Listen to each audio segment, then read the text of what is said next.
Alhamdulillahirabbil alamin. Allahumma shalli wa sallim ala sayyidina Muhammad. Baik, jadi santri itu kalau mau pinter loh ya, bukan mau barokah, bukan mau manfaat. Jadi kalau mau barokah beda lagi, manfaat beda lagi. Sabatul ilmi bil muzakarah. Syekh Maliki mengatakan, ilmu itu bisa menjadi kuat, nempel di hati, di pikiran, di otak, itu dengan muzakarah. Sering belajar. Al ilmu bita'alum, nek pinter kudu belajar. Nah, nek laduni beda lagi. Tapi wa fi laduni qalla wa fi sedikit. Kalau mau manfaat wa barakatul ilmi bil khidmah. Saya lagi bilang, kalau mau barokah ilmunya itu harus khidmah. Ya. Dan kalau mau manfaat wa naf'uhu biridho syekh. Ilmu itu baru manfaat kalau mendapat ridhonya syekh. Maka di Yaman terkenal itu yang cerita Habib siapa dia lupa, ada videonya. Ada tolip pinter dia, saking pinternya itu, pokoknya saking pinternya, sampai dia itu meremehkan gurunya. Bahkan dia memanggil gurunya dengan namanya. Nah, gurunya ya cuma itu nggak punya adab. Juga dia pergi untuk ceramah. Tapi nggak izin. Mana si Tolib Fulan keluar saya untuk ceramah. Apa kata syekhnya? Kesel ya mungkin ya. Nggak apa-apa dia pergi, tapi ilmunya di sini. Apa yang terjadi ternyata ketika dia ceramah baca lafaz innallaha wa malaikatahu yusholluna 'alan nabi, enggak bisa teruskan. Enggak bisa teruskan dia, lupa, di panggung itu lupa. Nah, itulah ilmu itu terjadi di Yaman. Browsing di YouTube insyaallah ada, Pak. Nah, jadi manfaatnya ilmu itu dengan ridhonya Syekh. Syekh itu enggak bisa. Enggak bisa. Bagaimana kalau kita sama guru enggak hormat? Ya. Tapi saya ridho, Allah yang enggak ridho. Paham ya? Kamu nggak ngasih uang sama orang tuamu, banyak uang. Orang tuamu kamu ngerti nggak punya uang untuk makan. Kamu banyak uang nggak ngasih. Ibumu kan nggak tahu, gimana nggak ridho kamu, dia nggak tahu ilmu kan, tapi Allah nggak ridho. Paham maksudnya? Sama dengan begitu. Orang tua kamu nggak ngasih orang tua gimana tuh nggak ridho, kamu nggak tahu kalau banyak uang, tapi Allah yang nggak ridho. Orang tua nggak punya uang, nggak bisa makan, kok kamu nggak ngasih, kamu punya uang lah, ini Allah nggak ridho. Meskipun orang tua nggak tahu. Sama dengan begitu. Oke, sekarang kita kembali ke poin awal saja. Ilmu itu bisa masuk kalau belajar. Kalau mau pinter harus belajar. Tidak ada orang itu pinter nggak belajar. Jangan bicara mustasnayat ya, pengecualian. Rata-rata orang begitu. Orang-orang pinter rata-rata semuanya menghabiskan waktu untuk belajar. Ya. Kemudian kita bisa melihat bagaimana belajar mudzakarah itu. Saya masih ingat betul Buya itu, Syekh Rajab ngomong. Kadang-kadang kita tuh belajar buku 1 halaman, 2 halaman, tapi lupa setelah itu. Kesel kan? Aduh, belajar kayak nggak belajar, lupa lagi isinya. Tapi novel meskipun lupa nggak menyesal kalau sudah hatam. Baca novel, komik ya. Hatam nggak menyesal meskipun lupa isinya. Secara garis besar ingat, tapi detail nggak bisa. Sama dengan buku. Saya bilang begini Syekh Rajab, masih terngiang betul ketika Buya kuliah dulu. Syekh Rajab cerita, kamu baca buku 100 halaman. Ya. Yang ingat itu 10 halaman dari 100. Jadi kalau kamu itu nggak baca buku, yang ingat apa tulisan? Berapa lembar? Jadi dari 100 yang ingat 10. Dari 10 yang nempel, nggak pakai dikode untuk merojak itu cuma 1 halaman. Dan yang bisa diucapkan secara otomatis, nggak pakai mikir, itu hanya beberapa baris saja. Itulah buku. Jadi makanya profesor orang pinter, itu bukunya satu rumah itu full bukunya itu. Yang diomongkan berapa menit? Ada teman Facebook itu, posting temannya. Persiapannya beberapa hari, beberapa puluh kitab. Ceramah cuma 1 jam. Begitu memang. Khutbah 12 menit. Persiapannya 15 jam. Paham tak? Maka kalau kamu nggak mudzakarah, dari mana ilmu kamu dapatkan? Jadi harus mudzakarah. Dengarkan YouTube jangan sekali, 2 kali. Bisa ingat. Belajar nggak cukup sekali, 2 kali, 3 kali. Sekali itu lupa, 2 kali paham. 3 kali nempel, 4 kali merasuk, 5 kali bisa disampaikan. Loh begitu. Nggak bisa orang belajar skill, nggak bisa. Semua itu harus butuh mudzakarah dan harus bil mujahadah. Kita lihat bagaimana Imam Nawawi. Imam Nawawi itu setiap malam hampir diceritakan tuh nulis belajar. Suatu ketika itu lampunya mati. Ini ma'ruf terkenal. Apa yang terjadi? Tangannya menjadi lampunya. Imam Nawawi Al-Dimashqi. Karomahnya itu sampai ini. Dan kemudian beliau ini termasuk ulama yang asaru thalabul ilmi ala zawaj. Enggak sampai enggak menikah. Saking senangnya ilmu. Yang Musibawaih terkenal. Yang Musibawaih itu beliau ketika itu tahu istrinya membakar semua buku-bukunya. Karena istrinya jealous, enggak pernah diperhatikan. Saking seringnya mutolaah buku Musibawaih.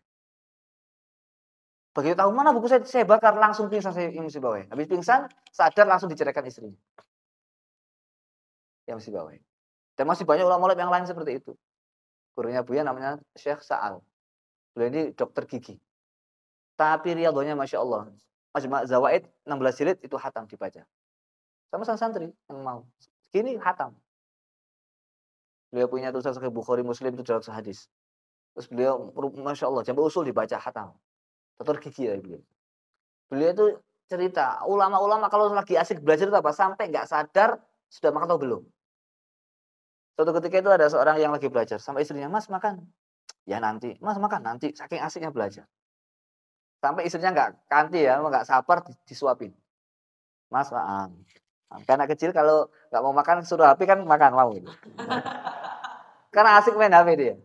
Ini suami orang syekh ini, orang ulama. Sehingga beliau makan belajar sama istrinya.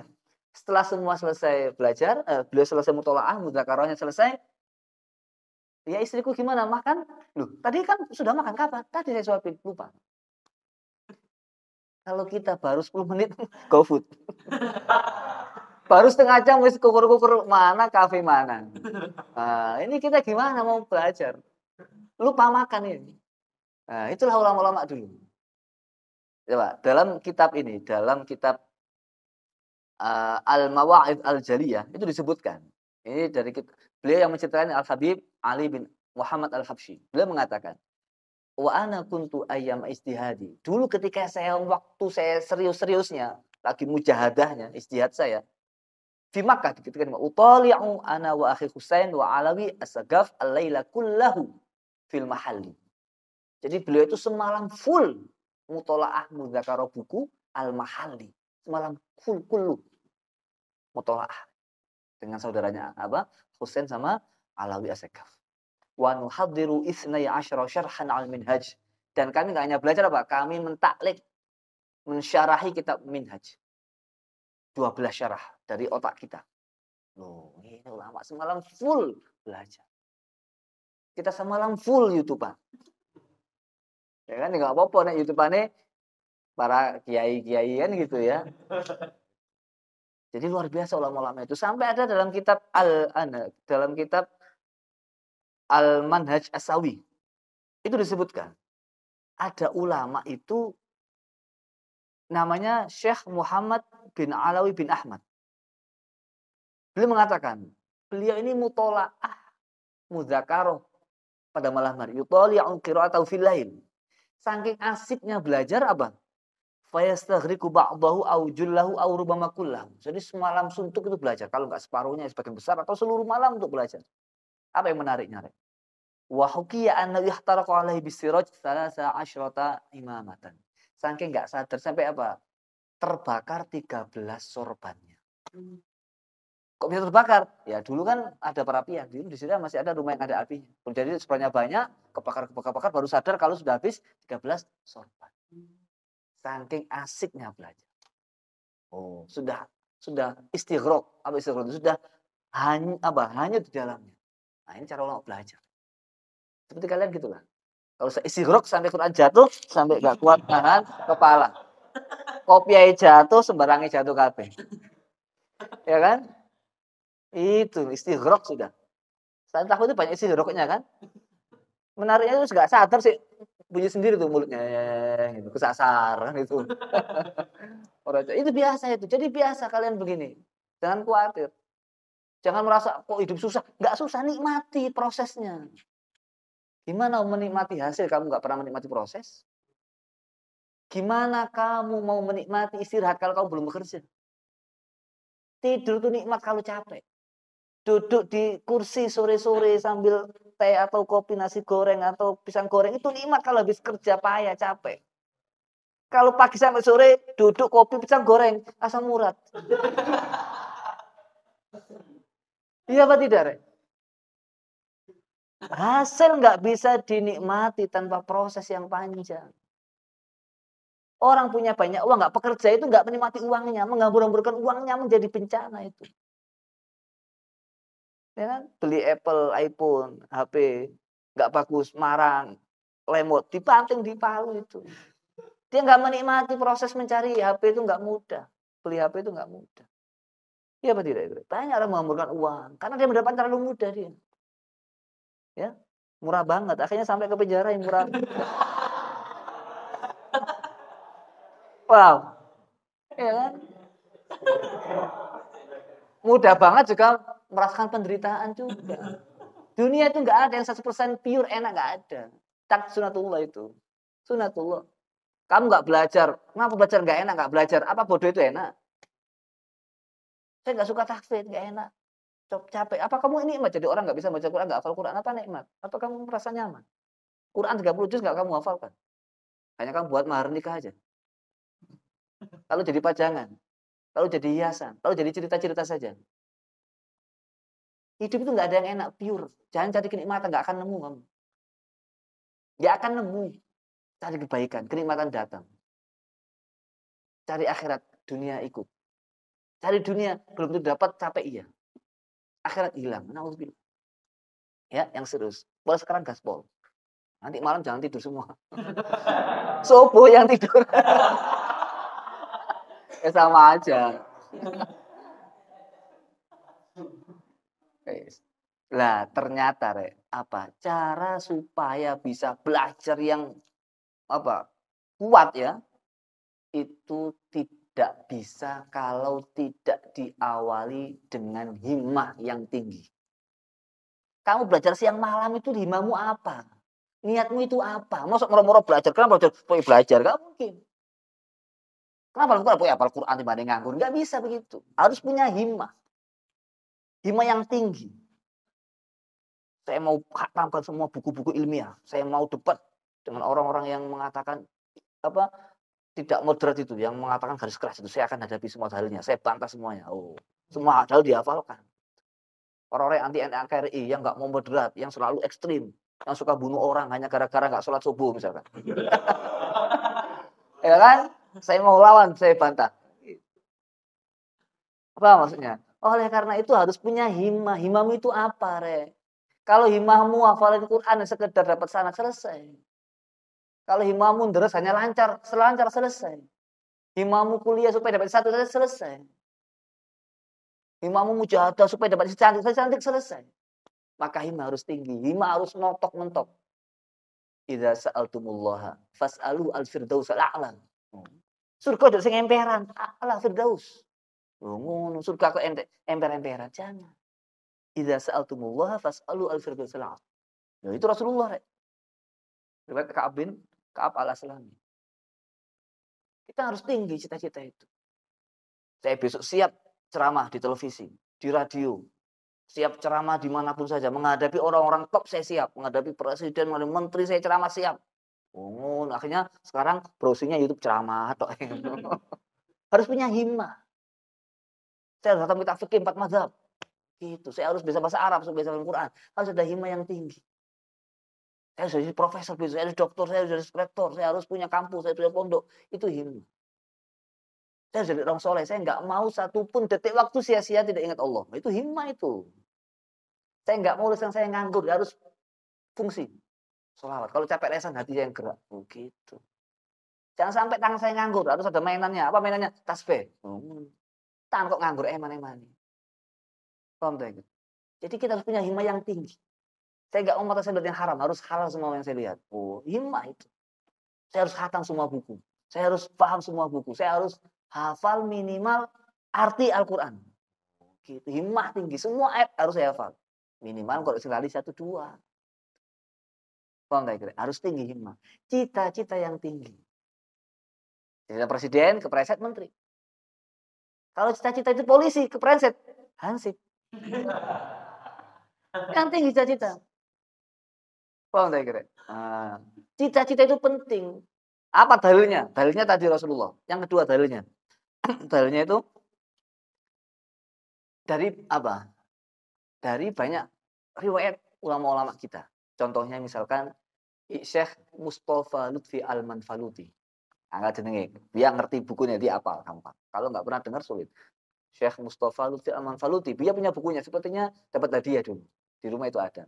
Dia nggak pernah beli tapi dapat hadiah di sedia waktu itu. Beliau ini seorang, saya browsing di Google ada namanya. Syekh Manfaluti. Beliau ini tanya anak, ya anakku, madza turidu fil mustaqbal? Madza turidu fil mustaqbal? Kamu besok itu kalau besar ini jadi seperti siapa? Turidu man fil mustaqbal. Ya kan? Apa katanya? Ya abi, uridu an akuna mislaka. Saya kepingin jadi seperti engkau, wahai bapakku. Kalau besar seperti engkau kan hebat. Apa katanya Nabi? La, jauh, jangan.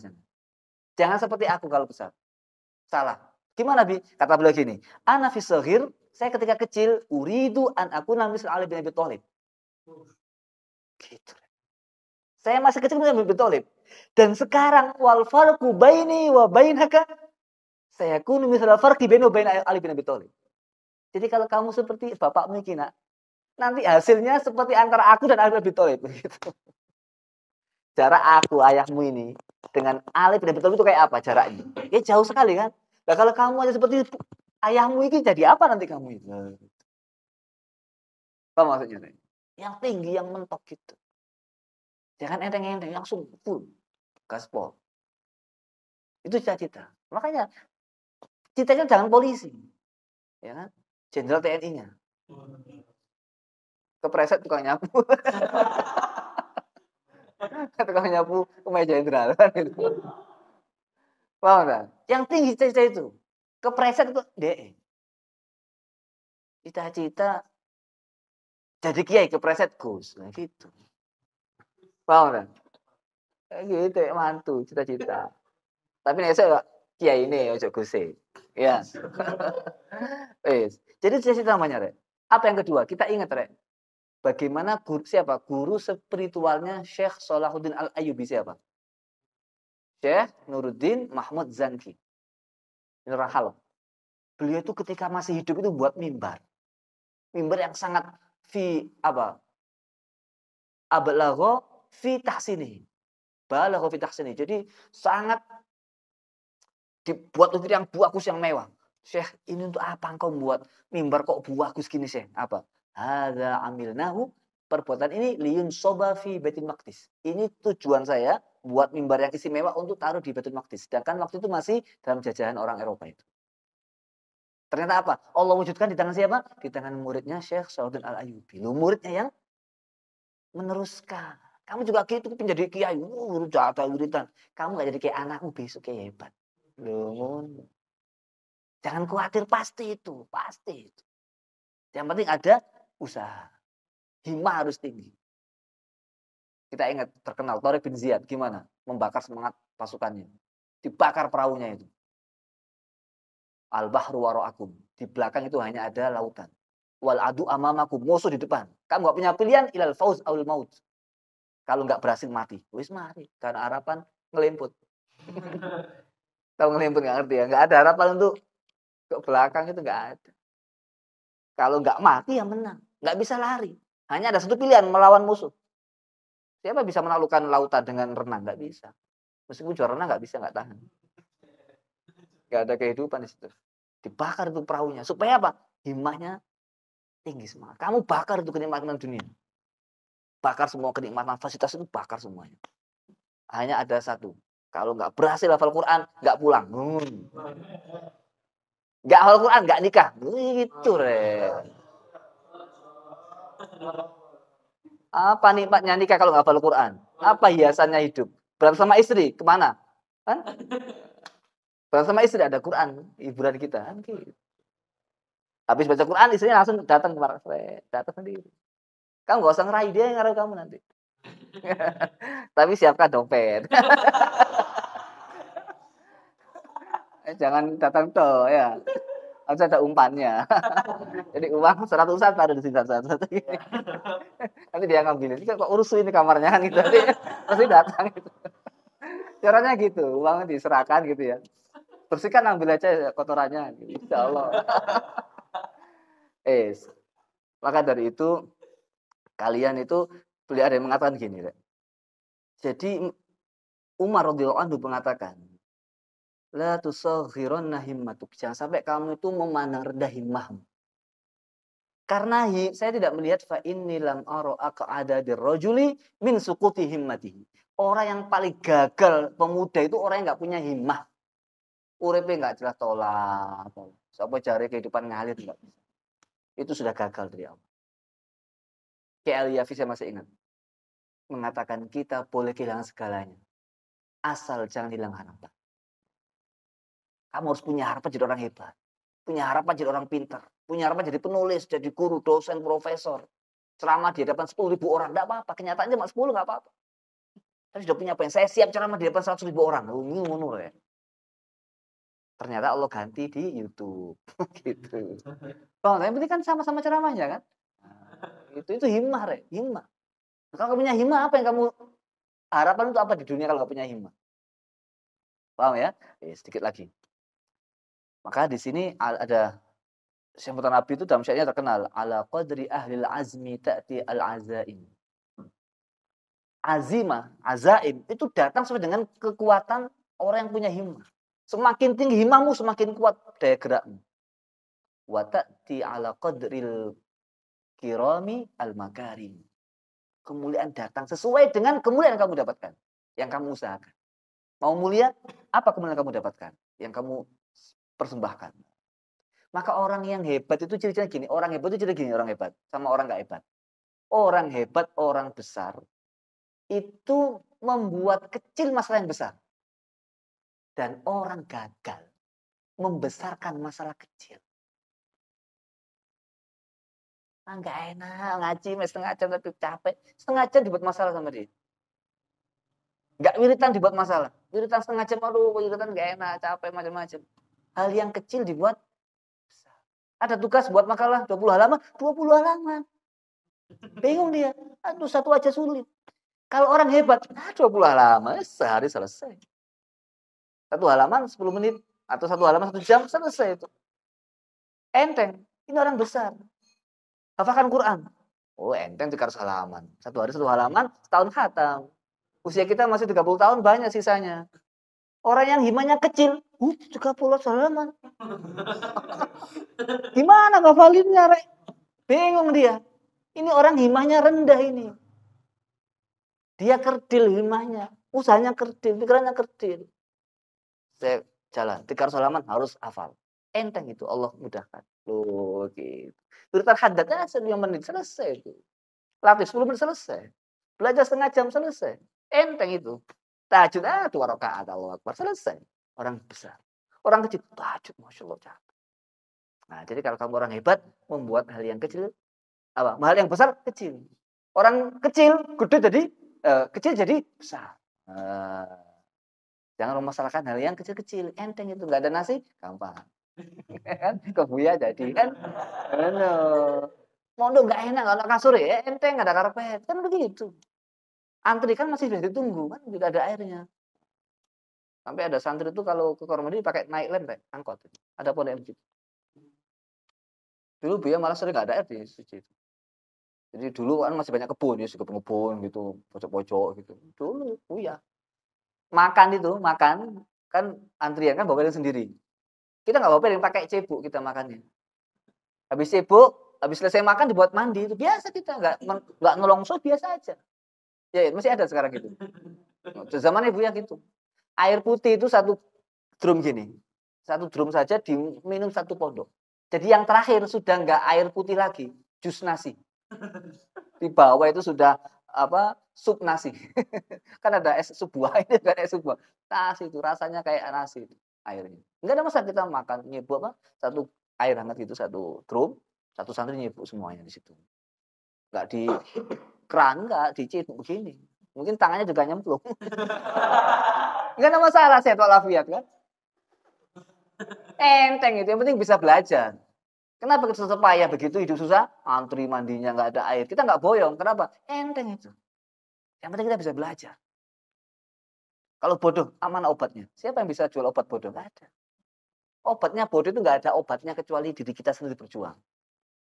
Kalau sudah kena penyakit bodoh susah sembuhnya. Kalau nggak belajar. Paham tak kira? Orang sakit tuh rela gini dong aja. Dorong kemana naik. Kasih makan apa itu yang dimakan. Kamu bisa walafiat.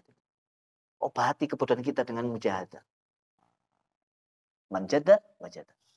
Walam ajid al insana illa ibn sa'ihi. Saya tidak menemukan manusia kecuali hasil daripada usahanya.